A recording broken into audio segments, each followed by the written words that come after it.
Mortgage की हद तक तब ये मैंने क्लियर की थी, जहाँ इमूवेबल प्रॉपर्टी हो वहाँ पे भी हो सकता है, जहाँ काज ऑफ एक्शन पैदा हो वहाँ पे भी हो सकता है। आगे भी वो उसने डिफाइन किया, सिर्फ डिफेंडेंट रिजाइड करता हो, वर्क फॉर गेम या कैरी बिजनेस करता हो, वहाँ पे सूट फॉल कर सकते हैं। सेक्शन ये जहाँ लिखा है ना personal obedience, sort can be entirely obtained through his personal obedience by executing either in the court within the local।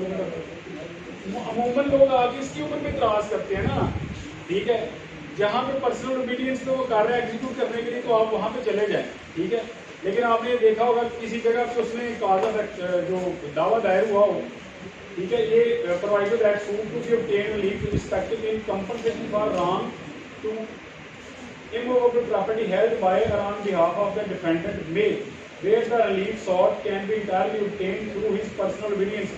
आपको पता है कि मैं फलां जगह सूट फाइल करूंगा, वहां पे डिफेंडेंट वकील से आएगा, ठीक है, वो उस चीज को वे करेगा, तो आपको वहां पे सूट फाइल कर देना चाहिए। लेकिन अगर आप समझते हैं कि नहीं मैंने उसको यहाँ पे ट्रैक करके लेके आना है, तो अल्टीमेटली वो करेगा फिर क्या, सेक्शन 22 में एप्लीकेशन दे देगा कि जनाब ये वहाँ की कोर्ट के पास भी जुरिस्डिक्शन थी, तो फिर वो स्ट्रांग ग्राउंड देगा, स्ट्रांग ग्राउंड पे वो कोशिश करेगा यहाँ से ट्रांसफर करवाने की सूट को, और आपने तो चूज ऑफ फोरम कर लिया इस बेस पे, आपने तो वहाँ पे चला लिया।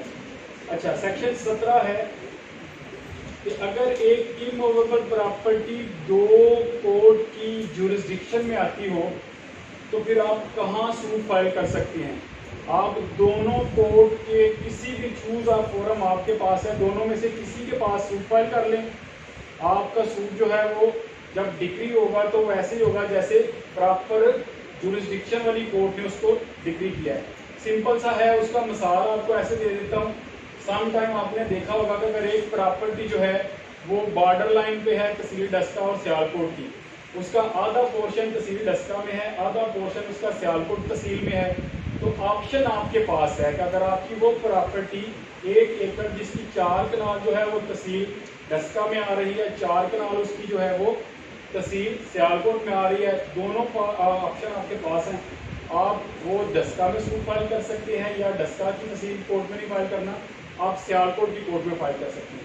17 ये है सिर्फ इमूवेबल प्रॉपर्टी अगर दो कोर्ट की हदूद में आती हो या दो से ज़्यादा कोर्ट की हदूद में आती हो तो आप किसी एक कोर्ट में सूट फाइल कर सकते हैं। ज़रूरी नहीं है, आपको मिसाल के लिए दे दिया। अगर आप ये समझते हैं कि 3 कोर्ट की हदूद में प्रॉपर्टी आ रही है, मिसाल उसकी ये है, आप बॉर्डर लाइन चेक कर लें, समड़ियाल, डस्का और सियालकोट। अगर ऐसी प्रॉपर्टी जिसकी कुछ पोर्शन जो है वो तहसील समड़ियाल में आ रही है, कुछ उसका जो है वो सियालकोट में आ रहा है या कुछ उसका डस्का में आ रहा है, ऐसी बॉर्डर लाइन पे सिचुएट करती है। आपको पता है जनाब इतना पोर्शन जो है वो डस्का में है, इतना उसका समड़ियाल में है। अगर ऐसी सिचुएशन हो तो आप तीनों में से किसी एक कोर्ट में भी जाके सूट फाइल कर सकते हैं रिकवरी को उस इमूवेबल प्रॉपर्टी का लेकर। कोई आपको रिस्ट्रिक्शन नहीं है। आपको सेक्शन 17 ये राइट दे रहा है अगर आपकी इमूवेबल प्रॉपर्टी डिफरेंट कोर्ट की जुरिस्डिक्शन में आ रही है तो किसी एक को चूज कर लें। राइट टू चूज फोरम हमेशा प्लेंटिफ के पास है, ठीक है। सर ये जरूरी है कि आधी या आधी से ज़्यादा प्रॉपर्टी जो है वो इसको, मैं कह रहा हूँ एक सिंगल इंच भी आता हो तो प्रॉपर्टी जो है वो आपकी किसी और कोर्ट की पोर्शन में आ गई। ज़रूरी नहीं है कि हम कनाल लेके आए, परला लेके आए। अगर 1 इंच भी आपका ये डिक्लेयर्ड है कि ये जुरिस्डिक्शन आप डस्का में है तो आपके पास वो इख्तियार आ गया कि आपकी प्रॉपर्टी जो है वो 2 डिफरेंट कोर्ट की हदूद में आ रही है। वैसे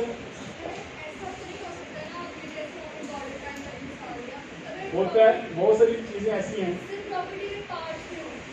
मीन्स अगर पार्ट्स में हो, फर्ज कर लें आपका 1 एकड़ जो है वो सियालकोट तहसील के अंदर है, ठीक है, दूसरा एकड़ जो है वो डस्का के गुजरा वाली साइड के एच के ऊपर हो, तो वो 2 सेपरेट प्रॉपर्टी है, ठीक है, इकट्ठी नहीं है। मैं कह रहा हूँ एक प्रॉपर्टी अगर 2 डिफरेंट कोर्ट की जुरिस्डिक्शन में आ रही हो तो फिर आप कर सकते हैं। आपका एक प्रॉपर्टी ही अलग है, दूसरी प्रॉपर्टी ही अलग है, तो फिर आपकी जुरिस्डिक्शन भी सेपरेट होगी, ठीक है।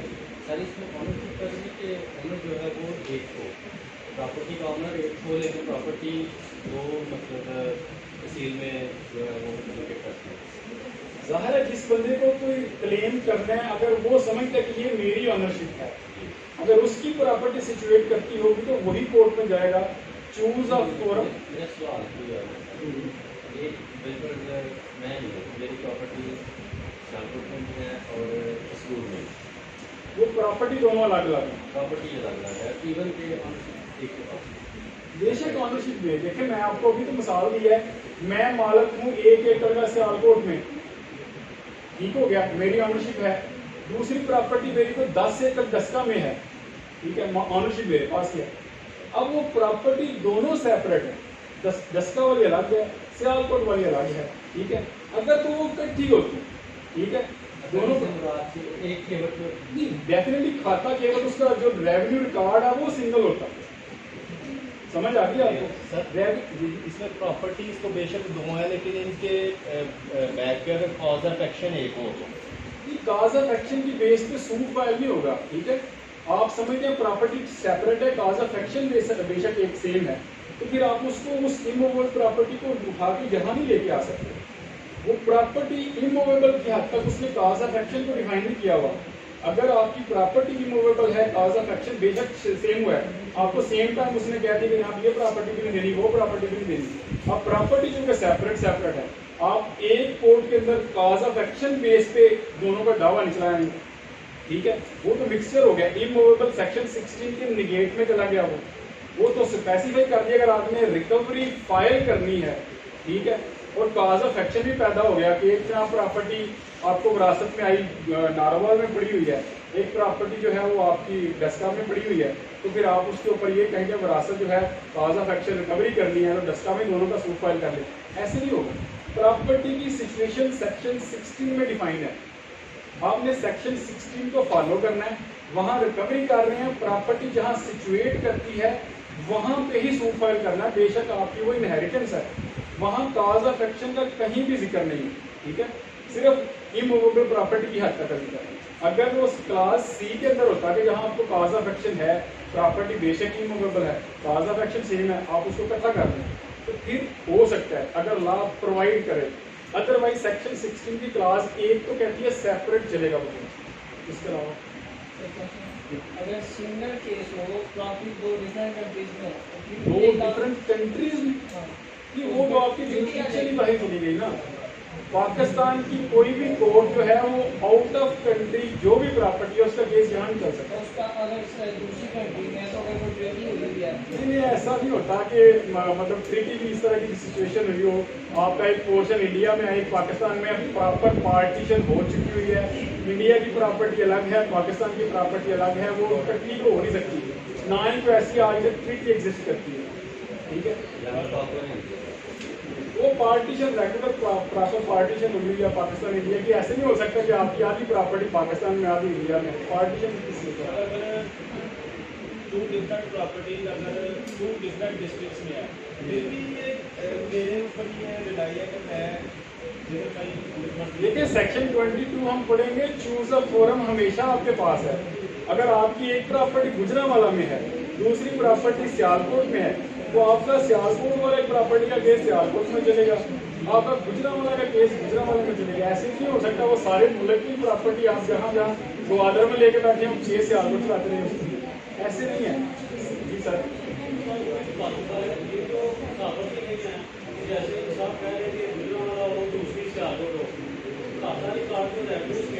मैं वही सर बता रहा हूँ कि वो प्रॉपर्टी डिफरेंट है।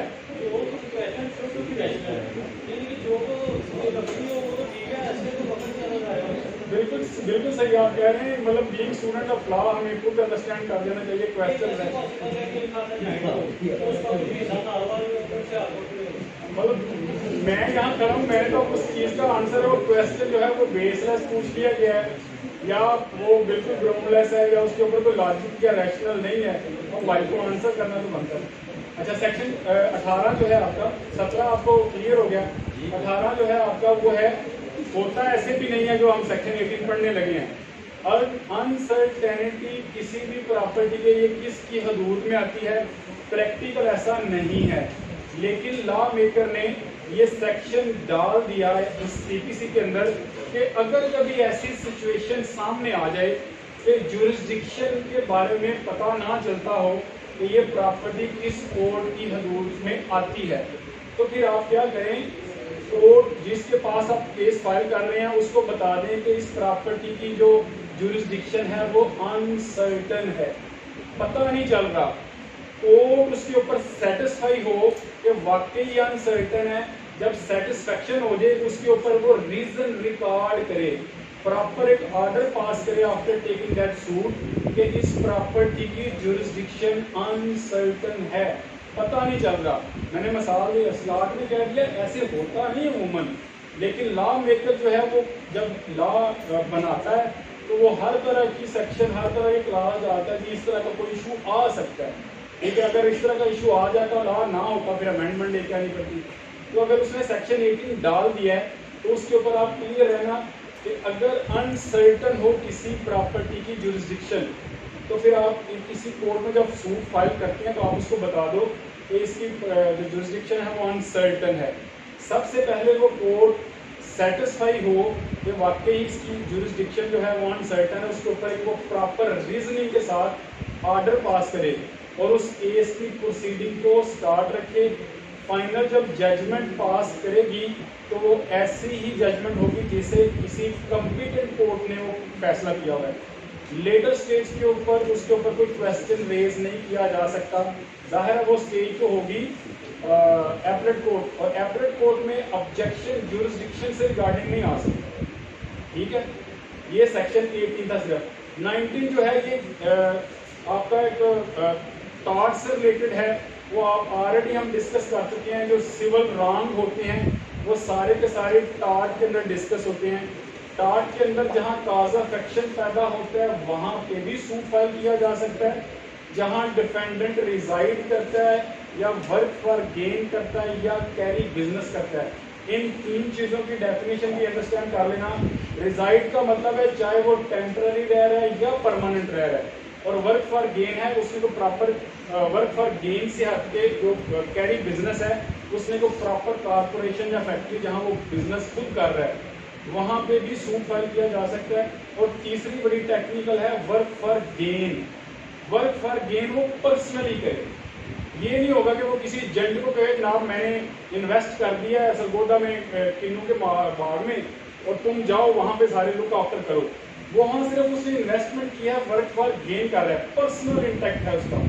तो वो वाली जुरिस्डिक्शन भी जहां आपको पता चल दे कि इस जगह भी उसका वर्क फॉर गेन है तो वो भी जुरिस्डिक्शन की कैटेगरी में आ जाता है और वहां पे भी सूट फाइल कर सकते हैं।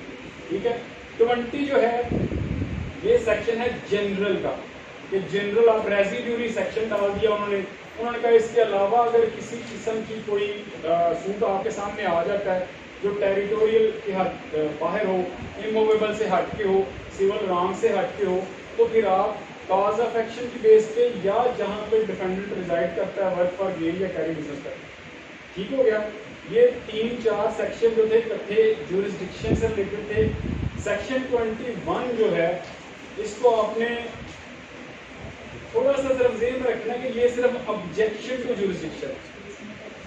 वो सेक्शन 21 कहता है कि अगर आपने ऑब्जेक्शन करना है जुरिस्डिक्शन ऑफ कोर्ट के ऊपर, चाहे जुरिस्डिक्शन पिक्यूनरी पे ऑब्जेक्शन करना है या टेरिटोरियल पे करना है, सब्जेक्ट मैटर उसका सिविल रॉन्ग है उसके ऊपर करना है, या इन अदर वर्ड्स कोई और उसकी जुरिस्डिक्शन के ऊपर आपने ऑब्जेक्शन रेज करना है, तो फर्स्ट अपॉर्चुनिटी पे आप उसको एज अर्ली एज पॉसिबल वो ऑब्जेक्शन जुरिस्डिक्शन के ऊपर रेज कर सकते हैं। लेकिन लॉ मेकर ने इसके ऊपर अंदर स्पेस रखी है। अल्टीमेटली उसने ये भी कह दिया कि आप टिल प्रोनाउंसमेंट ऑफ जजमेंट ये ऑब्जेक्शन रेज कर सकते हैं। 2 वर्ड उसने यूज किए हैं, before settlement of issue, issue frame होने से पहले, या आफ्टर सेटलमेंट ऑफ इशू। जब आपके इशू सेटल हो जाते हैं उसका मतलब यह है कि इशू फ्रेम हो गए हैं, अब आगे ट्रायल इनिशिएट होगा। ट्रायल जब तक जजमेंट नहीं आती ट्रायल कंटिन्यू रहता है। ठीक हो गया, इस स्टेज तक आपके पास ये रेमेडी मौजूद है कि आप ऑब्जेक्शन जुरिस्डिक्शन के ऊपर कर सकते हैं। लेकिन आप ना ऑब्जेक्शन जुरिस्डिक्शन का एपलेट फोरम पे कर सकते हैं ना रिवीजनल फोरम पे कर सकते हैं। एक केस डिसाइड हो गया, उसके ऊपर अपील फाइल हो गई, एपलेट कोर्ट में जाते ही सबसे पहला आप एतराज़ ये उठा दें कि ना ट्रायल कोर्ट को तो ये केस डिसाइड करने का इख्तियार ही नहीं था, उसके पास तो जुरिस्डिक्शन ही नहीं थी, तो कोर्ट उसको रिबट कर देगी, निगेट कर देगी कि ये अगर आपने एतराज़ उठाना था तो आप सेक्शन 21 के तहत आप उधर उठाते, अब ये आपके पास सर देख सकते हैं, अब ये आपके पास राइट जुरिस्डिक्शन का नहीं है सर।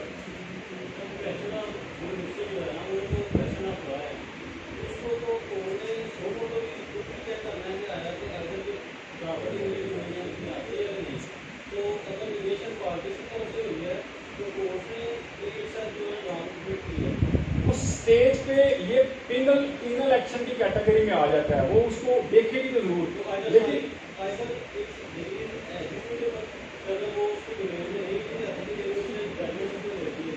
एक बड़ी मजे की बात है, आपने ये याद रखना है, मैंने आगे डिबेट के 107 है पावर ऑफ एपलेट कोड, जो बाजवा साहब बात कर रहे हैं उसको इस सेंस में लिया जा सकता है।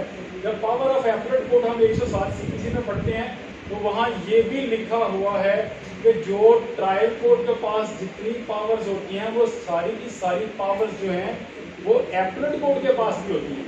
तो एपलेट कोर्ट जब अपील डिसाइड करती है तो उसमें वन ऑफ द ग्राउंड वो लिख सकती है, लेकिन प्योरली सोल और सोल सिंगल ग्राउंड के ऊपर वो केस कभी भी डिसाइड अपील की सूरत में खाली इस बुनियाद पे जनाब ऑब्जेक्शन है उसके ऊपर जुरिस्डिक्शन के ऊपर, वो दोबारा नए सिरे से इस पॉइंट पे डिसाइड करके वापस भेजे रिमांड करके कहने की प्रॉपर फॉर्म पे, ये पीनल आ जाता है ना दोबारा से। ये इसलिए मैंने कह दिया कि पावर तो उसके पास है, एपलेट कोर्ट को कोई अथॉरिटी ऐसी नहीं है जो रोक सके कि वो इसको टेकअप ना करे।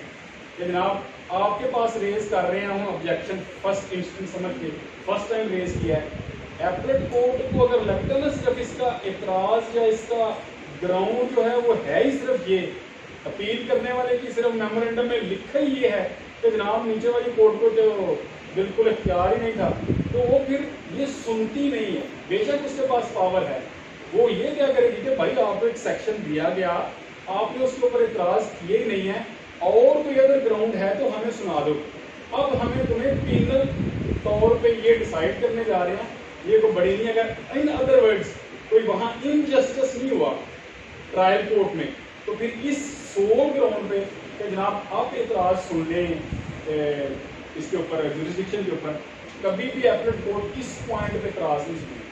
अगर ग्रास इनजस्टिस हुआ है नीचे, बेशक इख्तियार नहीं था ट्रायल कोर्ट को, सुना लेकिन उसने कोई इनजस्टिस नहीं किया, तो फिर सोल इस ग्राउंड के ऊपर रिवर्स नहीं भेजेगी कि ये गलत हुआ है जुरिस्डिक्शन में। आगे आपका आ गया 3 सेक्शन आगे हमारे 22 और 23 और 24 transfer of civil cases. Section 22 जो है ये ट्रांसफर करवाने की पावर जो है वो सिर्फ और सिर्फ डिफेंडेंट के पास है। प्लेंटिफ जो है वो किसी केस को सेक्शन 22 में ट्रांसफर नहीं करवा सकता। अब सुन लें सेक्शन 22 है क्या।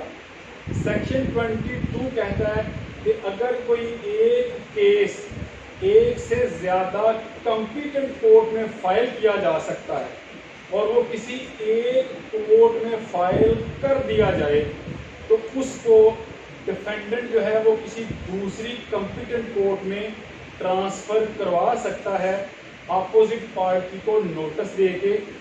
ठीक है, यहाँ तक समझ आ गई आपको। Right to choose a forum हमेशा प्लेंटिफ के पास होता है। प्लेंटिफ को पता है कि ये वाला केस जो मैं फाइल करने जा रहा हूँ ये जस्का में भी हो सकता है, सियालकोट में भी हो सकता है, पसरूर में भी हो सकता है, सबड़ियाल में भी हो सकता है। अब चूज अ फोरम किसके पास है? प्लेंटिफ के पास। प्लेंटिफ ने अगर चूज कर लिया, फर्ज करें सियालकोट, ठीक, अब उसने चूज कर दिया, अब डिफेंडेंट को लगता है कि ये केस तो पसरूर भी फाइल हो सकता था, तो क्यों ना मैं इसको पसरूर ले जाऊं, तो वो इसके ऊपर सेक्शन 22 की एप्लीकेशन दे सकता है। ग्राउंड्स, बड़ी स्ट्रांग ग्राउंड्स चाहिए इसको ट्रांसफर करवाने के लिए। सेक्शन 23 सोल फोरम बताता है कि सेक्शन 22 और 24 की एप्लीकेशन कहाँ देनी है। वो एपरेट कोर्ट का वर्ड यूज हुआ है। अगर आपका केस चल रहा है ट्रायल कोर्ट के पास, उसकी जो एपरेट कोर्ट होगी वहां पे आपने वो एप्लीकेशन देनी है 22 की। फर्ज कर लें सियालकोट में जो केस चल रहा है वो फोरम चूज कर लिया मुद्दई ने, डिफेंडेंट जो है वो समझता है कि ये केस कसूर में भी चल सकता है, वो डिस्ट्रिक्ट कोर्ट जो आपकी एपरेट कोर्ट है वहां पे एप्लीकेशन मूव करेगा सेक्शन 22 की। सेक्शन 22 में रिपीट करने लगा हूं, सिर्फ sole remedy transfer of case की है डिफेंडेंट के पास। मुद्दई एक से ज्यादा जगह पे केस फाइल कर सकता था, उसने एक जगह चूज कर ली। अब मुद्दा है ये समझता है कि ये जनाब इसने जो सियालकोट दायर किया पता नहीं मेरे लिए बड़ी मुश्किल है, कोई स्ट्रॉन्ग ग्राउंड चाहिए। ये छोटी छोटी जो अपनी ग्राउंड सुनी हुई है ना जनाब, यहाँ इसका बड़ा इन्फ्लुएंस है, यहाँ जनाब जज जो है इसके साथ मिला हुआ है, मेरे लिए इनकन्वीनियंस से आना, मेरे विटनेसेस को थ्रेट है, खाली इस ग्राउंड के ऊपर जज ट्रांसफर नहीं करते। तो स्ट्रॉन्ग किस्म की ग्राउंड जो सीपीसी के एंड पे पोर्शन पर लिखी हुई है, आपको लगता है कि जज इंटरेस्टेड है, वही ग्राउंड है ऑलमोस्ट जो सेक्शन 24 के अंदर दी गई है। ये उसको छोटी छोटी ग्राउंड्स के ऊपर वो ट्रांसफर करवा के सियालकोट से उठा के कसूर नहीं लेके जा सकता। इसका स्कोप, इसका जो इम्प्लीमेंटेशन का जो क्राइटेरिया वो बड़ा रिस्ट्रिक्ट किस्म का है। सिंपल ग्रीवियंस की बेस पे वो ट्रांसफर नहीं करवा सकता। आपने सेक्शन 22 में सिर्फ याद ये रखना है कि ये डिफेंडेंट का राइट है। एक केस जो ज्यादा कोर्ट में दायर किया जा सकता था किसी एक कोर्ट में हो गया है, बाकी के पास भी जुरिस्डिक्शन है, तो आप ट्रांसफर करवाना चाहते हैं स्ट्रॉन्ग ग्राउंड दें। लेकिन इसका प्रोसीजर ये है कि आपको पहले अपोनेंट पार्टी को नोटिस देना पड़ता है। नोटिस देने के बाद कोर्ट उसके ऊपर अगर सेटिस्फाई है कि ये केस यहाँ नहीं, डिफेंडेंट जो जहाँ डिज़ायर कर रहा है वहाँ चलना चाहिए, लेकिन वो उसकी डिज़ायर नहीं देखेगा, वो लीगल पैरामीटर के अंदर अगर मुनासिब समय की है तो वो कोर्ट वो केस ट्रांसफर कसूर कर सकती है, अदरवाइज एप्लीकेशन अल्टीमेटली रिजेक्ट होती है। सेक्शन 23 सिर्फ फोरम है, उसके ऊपर आपने ज़्यादा फोकस बेशक ना करें। वो मैंने आपको बता दिया कि 22 की एप्लीकेशन भी 23 के तहत देनी है और 24 जो अब हम पढ़ने लगे हैं उसकी एप्लीकेशन भी 23 के तहत देनी है। अब जो सेक्शन 24 है और 22 इनका मेन डिफरेंस ये है कि ये जनरल पावर ऑफ ट्रांसफर है 24, वो स्पेसिफिक पावर है जो सिर्फ डिफेंडेंट एक्सरसाइज कर सकते हैं दोनों ट्रांसफर, लेकिन वहां सिर्फ 22 में डिफेंडेंट एक्सरसाइज कर सकता है, कोर्ट नहीं एक्सरसाइज कर सकती ट्रांसफर 22 के तहत। ना मुद्दई एक्सरसाइज कर सकता है कि मैं इसको 22 के तहत ट्रांसफर करवा दूं, वो सोल और सोल पावर डिफेंडेंट की है। 24 जो है ये है जनरल पावर ऑफ ट्रांसफर और विथड्रॉवल। अब कोई केस फाइल हो गया जो इसी तरह डिफरेंट कोर्ट के अंदर फाइल हो सकता था, दोनों पार्टी में से कोई भी, यहाँ 24 में दोनों को राइट है, डिफेंडेंट को भी और प्लेंटिफ को भी, दोनों में से कोई भी समझता है कि बड़ी स्ट्रांग ग्राउंड है जो मेंशन है सेक्शन 24 की कमेंट्री के अंदर, आप डिटेल वो देखिएगा, मैं वो पूरी लिस्ट तो बता नहीं सकता जिसमें लिखा है जज का इंटरेस्ट है, पिक्यूनरी रिलेशनशिप है, कोई उसका अपना मामला है, तो पैसे का लेन देन है, इस तरह की स्ट्रांग ग्राउंड्स अंदर लिखी हुई है। जज बायस है, स्ट्रिक्टली बायस है, उसका पार्टी के साथ बड़ा रिलेशनशिप है, खाली फ्रेंडशिप की बुनियाद पर नहीं, तो बड़े करीबी हैं, उसके ब्लड रिलेशन में आता है। तो इस बुनियाद पे अगर मुद्दई को भी लगता हो कि जिसके पास मेरा केस चल रहा है वो जज बायस्ड है, तो वो सेक्शन 23 के तहत एपरेट कोर्ट को एप्लीकेशन दे सकता है कि मेरा ये केस यहाँ से ट्रांसफर करके तो अदर कॉम्पिटेंट कोर्ट के पास भेज दिया जाए, ठीक है। या मुद्दई को लगता है कि जनाब ये मुद्दई ने जहाँ केस फाइल किया है ये इसका रिलेशनशिप है जज के साथ उन्हीं ग्राउंड्स के ऊपर, तो वो भी एप्लीकेशन दे सकता है कि जनाब यहाँ नहीं किसी और कॉम्पिटेंट कोर्ट में भेज दिया जाए। बेशक किसी और के पास वैसे जुरिस्डिक्शन ना आती हो, लेकिन अगर वो कॉम्पिटेंट है सुनने के लिए तो वहां पे भेजा जा सकता है। मतलब फर्ज कर लें प्रॉपर्टी है ही सियालकोट की, ये सूट इंस्टीट्यूट हो ही सियालकोट सकता था, वहां तो सूट हो ही सकता। अब ये डिफेंडेंट 22 की तो एप्लीकेशन दे नहीं सकता, अब वो सिर्फ 24 की एप्लीकेशन देगा, क्योंकि जुरिस्डिक्शन तो सिर्फ यहाँ की कोर्ट के पास थी। यहाँ की कोर्ट को एप्लीकेशन दे सकता है अपलेट कोर्ट को कि जनाब इसको ट्रांसफर कर दें किसी अदर कॉम्पिटेंट कोर्ट से। तो अपार्ट फ्रॉम दिस कि वो जुरिस्डिक्शन सिर्फ सियालकोट की इमूवेबल की हद तक है, डिस्ट्रिक्ट जज के पास ये इख्तियार उस सिचुएशन में है कि वो बेशक इमूवेबल प्रॉपर्टी है वो कसूर भी भेज सकता है। यहाँ कोई रिस्ट्रिक्शन नहीं है कि उसने क्योंकि प्रॉपर्टी देखनी है कि वो सियालकोट में है तो जनाब एक जमील भट्टी साहब से उठा के जनाब दूसरे जज पे, अगर आपको वहाँ अमूमन करते हुए ऐसे ही, लेकिन आप समझते जनाब इस जिले के अंदर तो स्ट्रॉन्ग ग्राउंड की ना इस तहसील के अंदर मैं केस नहीं सुनाना चाहता, तो फिर क्या करेंगी आपको वो जरूर शिफ्ट कर। लेकिन ये सेटिस्फेक्शन ऑफ कोर्ट है, ये आप उसको कंपेल नहीं कर सकते कि जनाब नहीं जी ये हर सूरत भेजा ही समझे कसूर जाए। जज अगर आपकी एक दफ़ा कहता है कि ठीक है जी हम जमील भट्टी साहब को नहीं सुनाते, ये नजीब साहब के पास चला जाता है, तो फिर कोर्ट के पास अथॉरिटी है वो उसको ट्रांसफर कर सकते हैं। अगर आपने फिर भी इल्ज़ाम लगाना होगा तो आपके पास 24 सिविल है, मजबूर है उसके पास। दूसरी बात, दोनों पार्टीज के पास राइट आ गया। तीसरा राइट खुद एपलेट कोर्ट के पास मौजूद है सेक्शन 24 का, वो किसी भी स्टेज पे किसी भी कोर्ट से केस ट्रांसफर करके दूसरी कोर्ट को सेंड कर सकती है, बेशक उसको किसी पार्टी ने एप्लीकेशन ना दी हो। इस सिचुएशन में वो एपलेट कोर्ट किसी भी फ्री को नोटिस देने की तो बन रही है।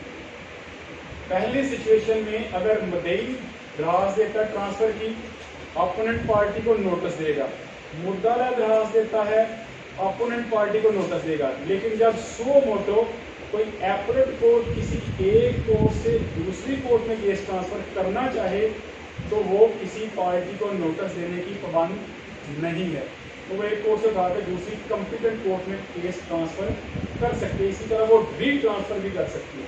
अगर एक दफ़ा उसने ट्रांसफर कर दिया है, महीना 2 केस चला है, उसी केस को दोबारा री ट्रांसफर पहले वाले जज के पास भी एपलेट कोर्ट कर सकती है। ये सेक्शन 24 उसको राइट दे रहा है एपलेट कोर्ट। सर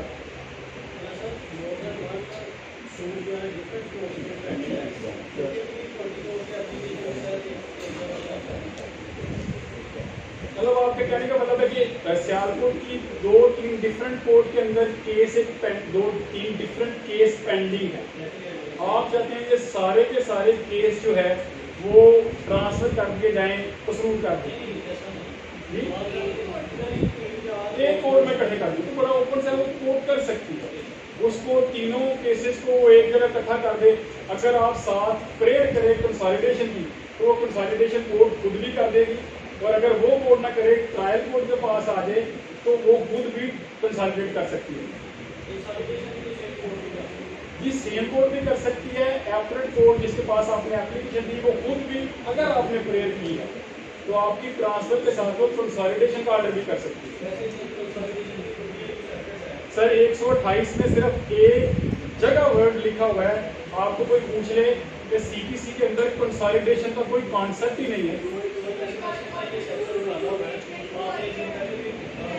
सर क्या नहीं, वो देखिए आगे टू रूल 2 तो आप कंस्ट्रक्टिव रेस्ट जुडिकाटा लगा रहे हैं।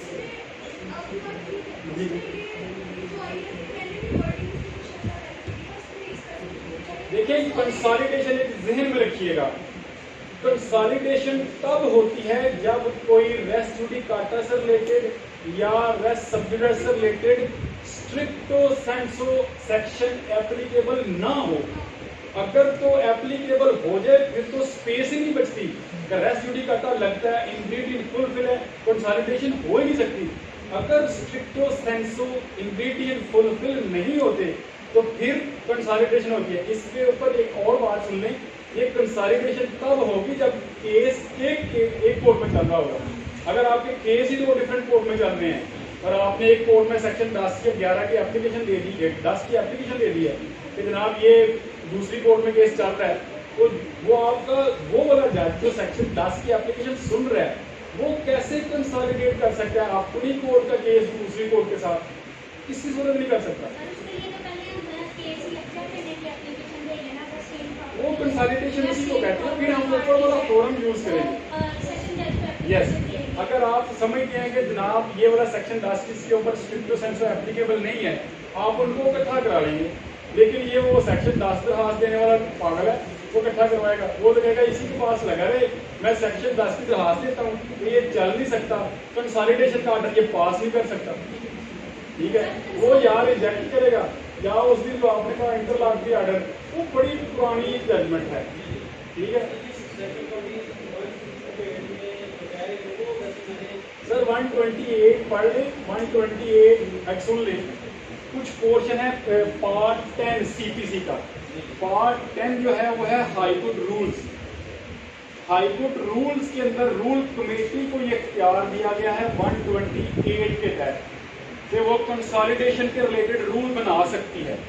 सीपीसी के अंदर और ऐसा प्रॉपर सब्सटेंटिव पोर्शन में कंसोलिडेशन का कोई वर्ड यूज नहीं हुआ। सेक्शन 128 सीपीसी के अंदर एक लफ्ज कंसोलिडेशन यूज हुआ है कि रूल कमेटी जो है वो कंसोलिडेशन के ऊपर रूल्स बना सकती है। वो रूल बन के आपकी consolidation high court rules and order के अंदर 1981 का जो है उसके अंदर इनकॉर्पोरेट है। वो डायरेक्शन आ जाती है डिस्ट्रिक्ट कोर्ट को कि वो इसके ऊपर कंसोलिडेशन कर सकती है, या अगर एक ही कोर्ट के पास केस चल रहे हैं तो वो उसको कंसोलिडेट कर सकती है। अदरवाइज पूरी सीपीसी में सब्सटेंटिव पोर्शन में कहीं भी कंसोलिडेशन में बन सकती है। देखिए, मैंने अभी स्टार्ट पे आपको कहा कि जितनी इनोवेशन आप खुद से लिख सकते हैं, कॉम्पिटेंसी आपने अपने बलबूते पे क्रिएट करनी है। कंसोलिडेशन देखें, कंसोलिडेशन के ऊपर आ जाता है डिफाइन कंसोलिडेशन। ठीक है, its implementation in practical field in civil courts. तो आप उसके ऊपर पहले ये बताएं कंसोलिडेशन पूरे सीपीसी में कहीं नहीं, सिर्फ सेक्शन 128 रूल पार्ट का जिक्र करें। पार्ट 10 में है रूल कमेटी के ऊपर रूल बना सकती है, उसके ऊपर आप डिफाइन करें कि हाईकोर्ट रूल्स एंड ऑर्डर के अंदर इसको इनकॉर्पोरेट किया गया है। इसका प्रोसीजर है, एक कोर्ट में केस चल रहा हो, केस कंसोलिडेट हो सकता है, या ये कंसोलिडेशन करने का इख्तियार एपलेट कोर्ट को है। दो डिफरेंट कोर्ट के पास केस चल रहा है, कंसोलिडेशन नहीं हो सकती। ये सारी कहाँ से आएगी? इनोवेटिव होंगे, अपने पास से लिखने की आदत डालेंगे, क्वेश्चन बनाने की आदत डालेंगे, तब आप जाके किसी क्वेश्चन को, किसी प्रॉपोजिशन को मीट कर सकते हैं। अदरवाइज नहीं सर।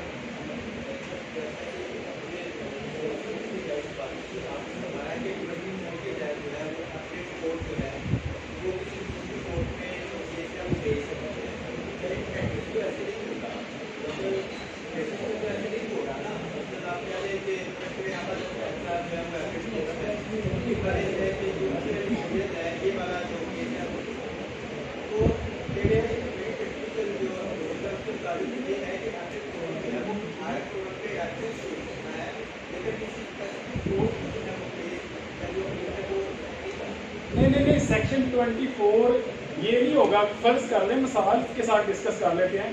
आपको ज्यादा मसालों से किसी चीज को डिस्कस किया जाए आसानी से समझ आती है। ठीक है, गाइडलाइन हम लेते हैं ज्यादा कुरान से। अल्लाह ताला ने जिस चीज को भी समझाने की कोशिश की है वो मसालों के साथ की हुई है, ऐसे नहीं। फर्ज कर लें आपका केस, हम प्रैक्टिकल में आ जाते हैं, जमील भट्टी साहब के पास लगा हुआ है, आप चाहते हैं कि इसको ट्रांसफर करवा दें, आप कहाँ चाहते हैं ट्रांसफर करवाना?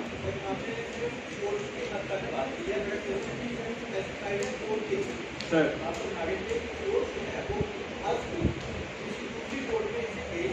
नहीं, मैं कह रहा हूँ सेक्शन 20 जो एपलेट कोर्ट है, 23 जो है, देखें मैं आपको मिसाल देता हूँ।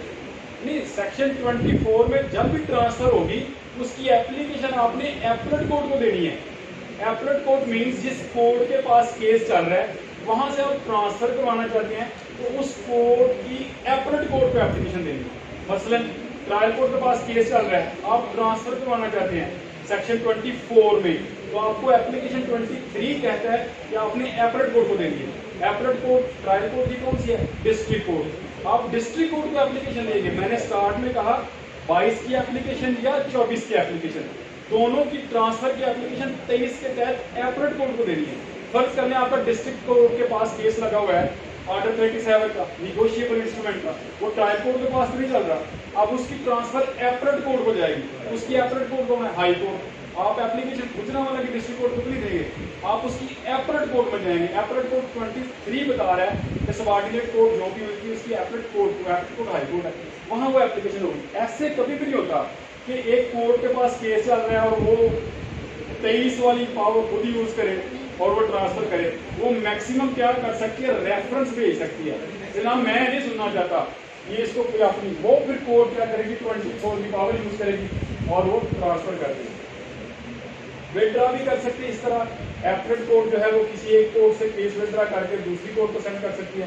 लास्ट एक बात रहेगी इसमें डिस्कस करने वाली कि वो अपेयरेंस है 24A में, कि मतलब अगर ट्रांसफर होता है तो आपको ट्रांसफर कोर्ट करने वाली जो कोर्ट है वो बता सकती है डेट कि आपने आज ही पेश हो जाए फलां जगह आपका केस ट्रांसफर कर दिया है या आप नेक्स्ट डेट पे।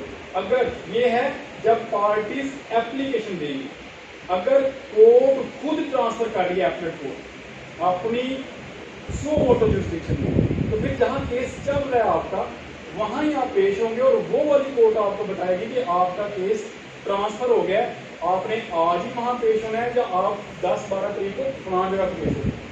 लास्ट बात जो आपके साथ करना चाहता हूँ, बिजनेस भी ट्रांसफर किया जाता है कोर्ट का, वो है सेक्शन 150 CPC 150। एक कोर्ट सारी की सारी ट्रांसफर करना है आपने किसी दूसरी कोर्ट को। आपने अक्सर देखा होगा केसेस कोर्ट में चल रहे हैं, जज साहब ट्रांसफर हो गए हैं, कोर्ट खाली पड़ी हुई है, जज को नहीं, ठीक है। अब जो एपलेट कोर्ट है मीन्स के डिस्ट्रिक्ट कोर्ट, उसने उस कोर्ट का बिजनेस ट्रांसफर करना है सारे का सारा, वो चाहे सेपरेट किसी कोर्ट को सेंड कर दे, वो 24 के तहत एक्सरसाइज नहीं होता, वो सेक्शन 150 के तहत एक्सरसाइज होता है। पूरे का पूरा सिविल कोर्ट का जो बिजनेस है वो ट्रांसफर 150 के तहत होता है। कोई क्वेश्चन आपका 23, 24, 22 के रिलेटेड?